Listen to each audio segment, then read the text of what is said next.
no attempt in humor at all in what he said. And as a matter of fact, it was a lie. Now, as you pointed to, Will, since the 1960s, you have to get a license to broadcast. This isn't Netflix. This isn't cable. This is broadcast TV. And when you have broadcast TV, you have to, the airwaves are owned by the public. Why do they think that just because you have a Tonight Show that you must deal in serious issues? That's a danger.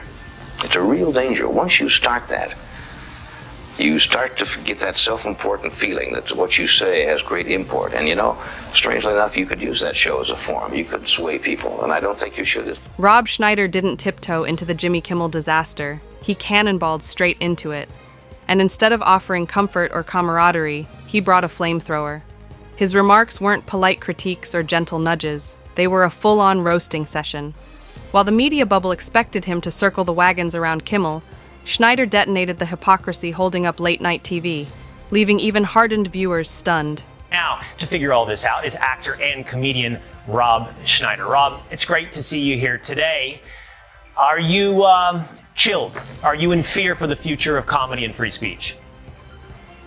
Well, Will, first of all, I woke up this morning to the incredible shock that apparently TV shows are not guaranteed in our Constitution. I mean, wow. So that was tough to swallow. The first shot landed hard. Schneider reminded the world that late-night comedy isn't a constitutional right. The First Amendment keeps the government from silencing you. It doesn't keep your employer from firing you if you tank their brand. He ridiculed the outrage brigade for pretending Kimmel's termination was some great attack on democracy. Want to say anything without consequences? Schneider quipped. Buy your own network. With surgical precision, he exposed the absurdity of treating a corporate paycheck like a civil right. Sure, the woke crowd heard that loud and clear, but that's not all. Rob Schneider had a lot more to add. Second, I'm still waiting for the left, the liberals, to get outraged about Roseanne getting fired for her free speech. And then I'm also waiting, I've been waiting a long time for the left and the Democrats, especially the Democrats on Capitol Hill, for the Twitter files that released that the Biden-Harris administration was actually using the government to pressure Facebook, Instagram, and YouTube, and especially Twitter to actually censor actual Americans through the government. Schneider wasn't done. He flipped the script on selective outrage by dragging up the Roseanne Barr firing. Where were the defenders then? Back in that case, the very people crying foul today were cheering. Schneider wasn't excusing Roseanne's comments. He was calling out the blatant double standard. If cancel culture was fine for her, why not for Kimmel? His point was simple. You can't demand principles one day and politics the next. Here is you have capitalist pressure. Capitalist pressure is really important because what happens is you have to make money or you have to do something of value so that you can get something in return. Now, the interesting thing is it's false advertising because honestly, look, Jimmy Kimmel can be funny, and I don't mean to take anything away from that, but the fact of the matter, can you remember a political joke that went viral, what was something really funny of his? There was no attempt in humor at all in what he said. Then came the bluntest truth of all. Kimmel wasn't censored. He self-destructed. Nobody shoved him onto the stage and forced him into partisan tirades. That was his choice. Schneider pointed out that chasing clapter instead of comedy is a dangerous gamble, and Kimmel bet his career on it. The House always wins, Schneider warned. What Kimmel calls censorship is really just accountability for choices he made. In fact, it was a lie. Now, as you pointed to, Will, since the 1960s, you have to get a license to broadcast. This isn't Netflix, this isn't cable, this is broadcast TV.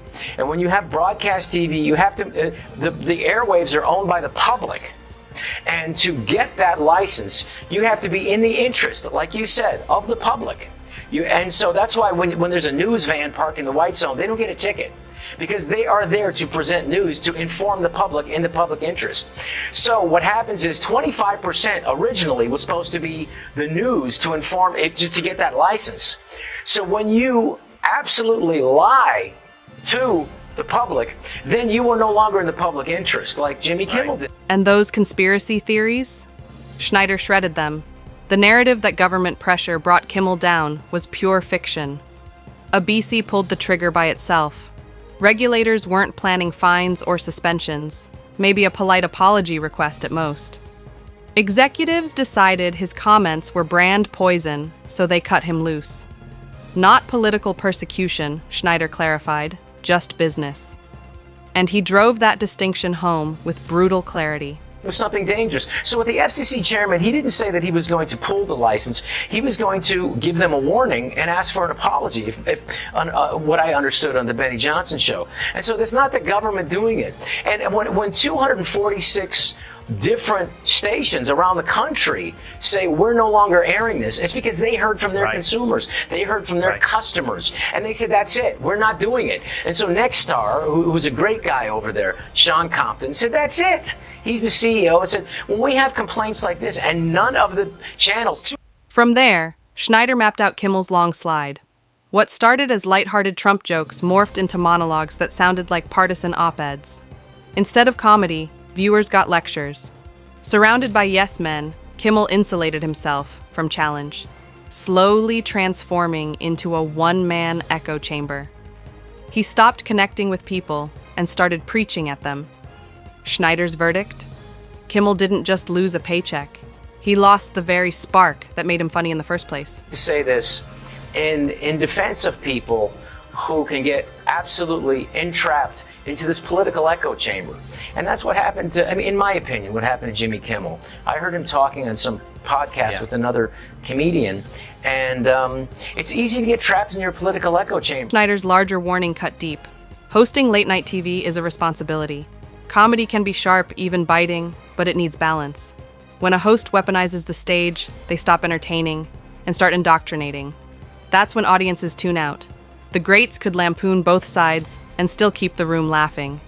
When partisanship takes the wheel, the laughs vanish, and so does the audience. Absolutely right about you have to bring value to your employer.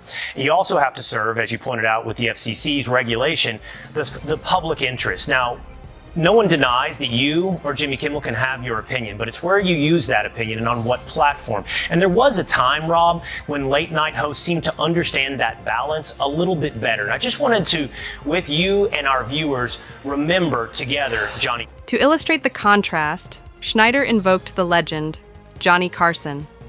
Carson could slip political jokes into a monologue without turning the desk into a soapbox. He united living rooms from coast to coast, no matter who people voted for. Today's hosts? They recycle the same anti-Trump material nightly, delivering predictable, joyless sermons. The crowd isn't laughing anymore, they're sighing. What once brought people together now splits them apart. Johnny, 100%. Well, Johnny Carson was unique in the sense that you don't really know if he leaned left or right. Sometimes he leaned left, sometimes he leaned right, but he was there to get laughs, and he realized what people wanted to do. And I remember, like, as you know, when we were little kids, climbing into our mom and daddy's bed when they let us stay up late on a Friday, and we'd watch Johnny Carson, we'd all laugh together because Johnny was there to... Schneider's takedown wasn't merely about Jimmy Kimmel losing a gig. It was a spotlight on the rot inside modern entertainment. Hypocrisy, selective outrage, and the death of comedy under politics. His message rang clear. Free speech never promised you a contract. Cancel culture cuts both ways, and humor dies the moment it becomes propaganda. If late night has any chance of revival, it needs to remember what Carson mastered decades ago. Real comedy belongs to everyone, not just one tribe.